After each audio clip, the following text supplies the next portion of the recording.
ખાલી ફિરકી લઈને ક્યાં ઉપડ્યા? કાને બે અરે પતંગ ચગાવવા જાઉં છું. પણ ઉત્તરાયણ તો પૂરી થઈ ગઈ. પણ આજ વાસી ઉતરાયણ નથી. તમારા પાસે પતંગ તો નથી? અરે એ તો નીતા ભાભી લૂંટીને ભેગા કર્યા છે ને. હું કીધું? અરે એ તો ઉપર બાજુ વાળા લૂંટીને ભેગા કર્યા છે ને તે હું જાઉં છું. અને પછી તું આવી જાય ને પછી આપણે બે સગાઈશું. જો તમારે મારી જ્યારે પતંગ સગાવો હોય ને તો પેલા અહીંયા બેહો, મારા નિયમ સાંભળી લો, પછી જ પતંગ સગાવવા જવાનું થાય છે.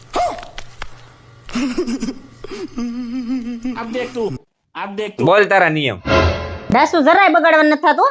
સીધી રીતના મારા નિયમ સાંભળી લો ને એને પાલન કરવાના છે, તો જ ઉત્તરાયણ હારી જાય, નહીં તો ઉત્તરાયણ બગડી જાય. નિયમ નંબર 1, કાલની જેમ આજે ઘરે રસોઈ નહીં બને, બપોરનું તમારે બહારથી લાવવાનું રહેશે અને સાંજે તમારે મન બહાર લઈ જવાનું રહે.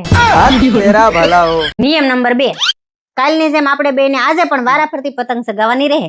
એકવાર પતંગ તમારે સગાવવાની, એકવાર મારે સગાવવાની. એકવાર ફિરકી તમારે પકડવાની, એકવાર ફિરકી મારે પકડવાની. આમાં કોઈ ત્રીજું વચ્ચે આવવું જોઈએ નહીં.